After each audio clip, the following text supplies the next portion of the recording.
ನೋಡಿ ಸೂಪರ್ ಆದ ಸಾಫ್ಟ್ ಆದಂತಹ ಸಜ್ಜಿಗೆ ರೊಟ್ಟಿ ರೆಡಿ ಆಗಿದೆ. ಎಷ್ಟು ಸಾಫ್ಟ್ ಆಗಿದೆ ನೋಡಿ, ಬೆಂಡ್ ಆಗ್ತದೆ, ತುಂಬಾ ಸಾಫ್ಟ್ ಆಗಿದೆ. Hello friends, welcome to Bhavaloka. ಇವತ್ತು ನಾನು ಬಹಳ ಬೇಗವಾಗಿ ಮಾಡಬಹುದಾದಂತಹ ಒಂದು ರೆಸಿಪಿಯನ್ನು ಹೇಳ್ಕೊಡ್ತಾ ಇದ್ದೇನೆ. ಬೆಳಗಿನ ತಿಂಡಿಗೆ ಅಥವಾ ಸಂಜೆ ತಿಂಡಿಗೆ ಎರಡಕ್ಕೂ ಇದನ್ನ ಮಾಡಬಹುದು. ಅದು ಸಜ್ಜಿಗೆ ರೊಟ್ಟಿ ಅಥವಾ ರವಾ ರೊಟ್ಟಿ. ಹಿಟ್ಟು ನೆನಿಬೇಕು ಅಂತ ಇಲ್ಲ, ಹುಳಿ ಬರಬೇಕು ಅಂತ ಇಲ್ಲ, ಇನ್ಸ್ಟೆಂಟ್ ಆಗಿ ನಮ್ಗೆ ಈ ತಿಂಡಿಯನ್ನ ಮಾಡಿ ಮುಗಿಸಬಹುದು. ಬನ್ನಿ ನೋಡುವ ಹೇಗೆ ಮಾಡೋದಂತ. 1 ಗ್ಲಾಸ್ ಆಗುವಷ್ಟು ನಾನೀಗ ಸಣ್ಣ ರವೆ ತಗೊಂಡಿದ್ದೇನೆ, ಸಜ್ಜಿಗೆ ತಗೊಂಡಿದ್ದೇನೆ. ಇದು ಸ್ವಲ್ಪ ಹೊತ್ತು ನೀರಲ್ಲಿ ಚೆನ್ನಾಗಿ ನೆನಿಬೇಕು.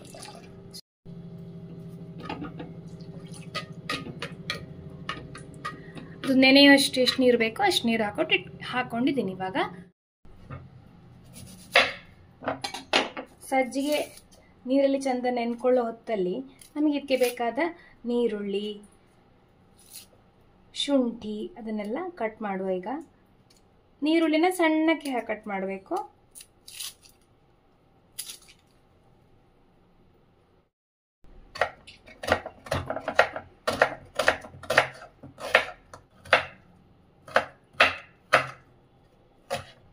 ಒಂದಿಷ್ಟು ಕರಿಬೇವು ಸೊಪ್ಪನ್ನ ಸಣ್ಣಕ್ಕೆ ಕಟ್ ಮಾಡ್ಕೊಳ್ಬೇಕು. ಅದೊಳ್ಳೆ ಪರಿಮಳ ಬರ್ತದೆ ಸಜ್ಜಿಗೆ ರೊಟ್ಟಿಯಾಗ. ತುಂಬ ಸಣ್ಣಕ್ಕೆ ಕಟ್ ಮಾಡಿ ಇಟ್ಕೊಳ್ಳುವ.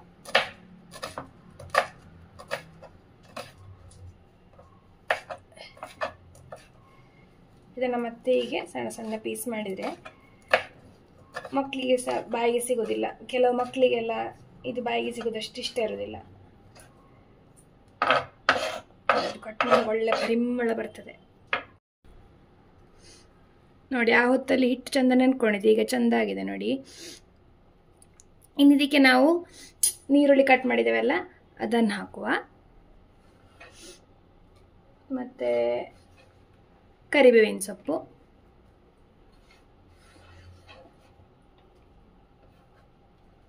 ಮತ್ತೆ ನಾನು ಇಲ್ಲಿ ಶುಂಠಿ ಇಟ್ಕೊಂಡಿದ್ದೇನೆ. ಶುಂಠಿಯನ್ನು ಕಟ್ ಮಾಡೋದಿಲ್ಲ, ಅದು ಶುಂಠಿ ಕಟ್ ಮಾಡ್ಲಿಕ್ಕೆ ಕಷ್ಟ ಅಂತ ಆಗೋದು ನಂಗೆ. ಅದಕ್ಕೆ ನಾನು ತುರಿ ಮಣೆಯಲ್ಲಿ ಅದನ್ನು ಹೀಗೆ ಹೆಚ್ಚುತ್ತೇನೆ. ಚಂದ ಬೀಳ್ತದೆ, ಅವಾಗ ಸ್ಪ್ರೆಡ್ ಆಗಿ ಬೀಳ್ತದೆ.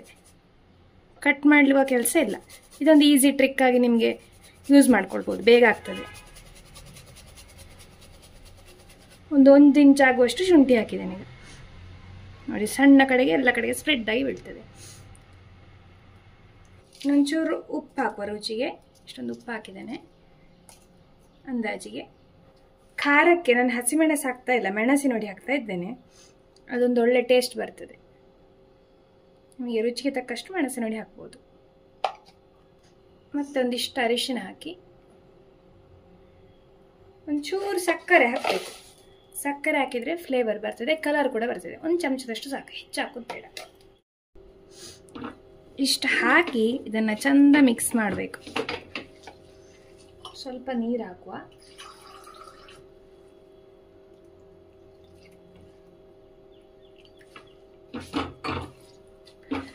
ಕೈಯಲ್ಲೇ ಮಿಕ್ಸ್ ಮಾಡಬೇಕು. ಇಲ್ಲಿ ಸೌಟಲ್ಲಿ ಆದರೆ ಅಷ್ಟು ಕ್ಲೀನಾಗಿ ಮಿಕ್ಸ್ ಆಗೋದಿಲ್ಲ. ಈ ರಸ ಎಲ್ಲ ಬಿಡ್ತದೆ ಈರುಳ್ಳಿ, ಅದಕ್ಕೆ ಸ್ವಲ್ಪ ಆಗ ಒಳ್ಳೆ ಟೇಸ್ಟ್ ಬರ್ತದೆ. ಚಂದ ಮಿಕ್ಸ್ ಮಾಡಬೇಕು ನೋಡಿ. ಕಲರ್ ಚೇಂಜ್ ಆಯಿತು. ರೊಟ್ಟಿ ಸಾಫ್ಟ್ ಆಗಲಿಕ್ಕೆ ಸ್ವಲ್ಪ ಕಾಯಿ ತುರಿ ಹಾಕಬೇಕು.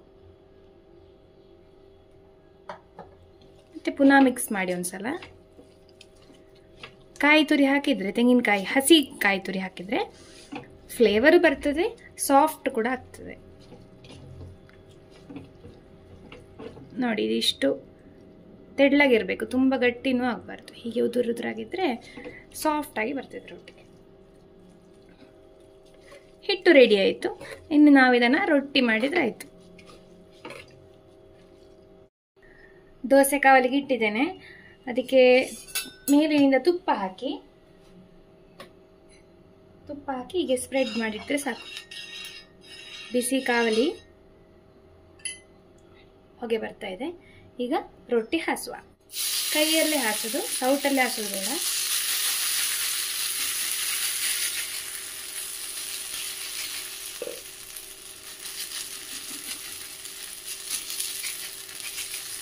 ಒಳ್ಳೆ ಬಿಸಿ ಕಾವಲಿಗೆ ಆಗಬೇಕಿಲ್ಲ, ರೊಟ್ಟಿ ಚೆನ್ನಾಗಿ ಬರೋದಿಲ್ಲ.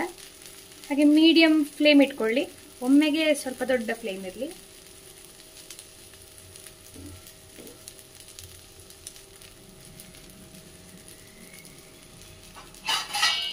ಇದನ್ನ ಮುಚ್ಚುವ.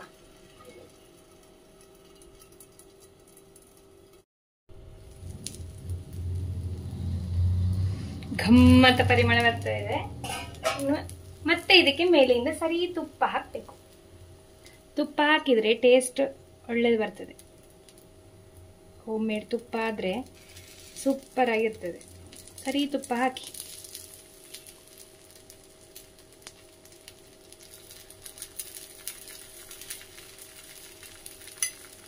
ಇದನ್ನ ನಾವು ಒಂದ್ಸಲ ಮಗುಚಿಕೊಳ್ಬೇಕು.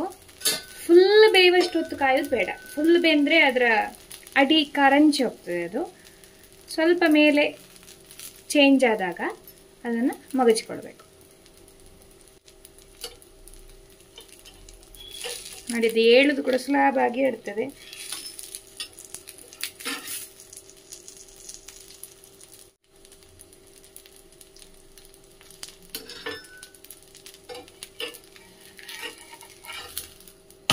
ನೋಡಿ ಈಗ ಕೆಳಗೆ ಎಷ್ಟು ಚಂದ ಕಲರ್ ಬಂದಿದೆ ಅಂತ.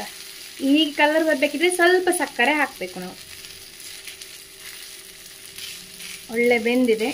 ಆ ಕಡೆ ಕೂಡ ಚೆನ್ನಾಗಿ ಬೇಯಬೇಕು. ಇದರ ಮೇಲೆ ಸಹ ಸ್ವಲ್ಪ ತುಪ್ಪ ಹಾಕಬೇಕು.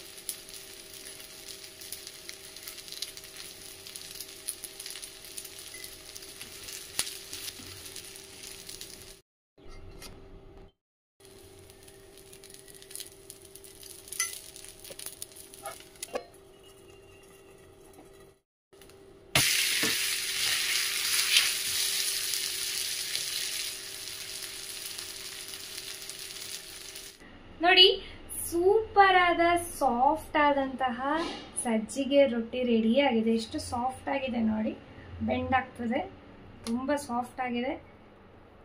ಇದಕ್ಕೆ ಸಖತ್ ಕಾಂಬಿನೇಷನ್ ಅಂದರೆ pineapple jam, home made jam. ಇದು ಸಖತ್ತಾಗಿರುತ್ತೆ ಕಾಂಬಿನೇಷನ್. ಅಥವಾ ನೀವು ಶುಗರ್, ಸಕ್ಕರೆ ಸೇರಿಸಿ ತಿನ್ಬೋದು. ಶುಗರ್ ಅಥವಾ ಅಷ್ಟು ಒಳ್ಳೇದಲ್ಲ ಆರೋಗ್ಯಕ್ಕೆ, ಬಟ್ ಚೆನ್ನಾಗಿರುತ್ತೆ. ಈ ಜಾಮ್ ಅಂತೂ ಸೂಪರ್ ಆಗಿರುತ್ತೆ ನೋಡಿ. ಟೇಸ್ಟ್ ಮಾಡಿ ಹೇಳ್ತೇನೆ ಹೇಗಿದೆ ಅಂತ.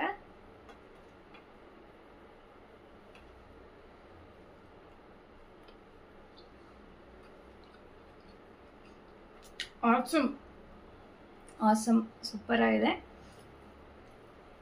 ನಿಮಗೆ ಈ ರೆಸಿಪಿ ತುಂಬ ಇಷ್ಟ ಆಯಿತು ಅಂದ್ಕೊಂಡಿದ್ದೇನೆ. ನೀವು ಇದನ್ನು ಖಂಡಿತ ಟ್ರೈ ಮಾಡಿ. ನನಗೆ ನಿಮ್ಮ ಫೀಡ್ಬ್ಯಾಕ್ ತಿಳಿಸಿ ಹೇಗೆ ಆಗಿದೆ ಅಂತ ಕಮೆಂಟ್ ಮೂಲಕ ತಿಳಿಸಿ. ಇದನ್ನು ಶೇರ್ ಮಾಡಿ, ಲೈಕ್ ಮಾಡಿ, ಕಮೆಂಟ್ ಮಾಡಿ. Thank you so much for watching this video. ನಮ್ಮ ಚಾನಲನ್ನು ಹೀಗೆ ಸಪೋರ್ಟ್ ಮಾಡ್ತಾ ಇರಿ. Thank you once again. Love you. Bye bye. Take care.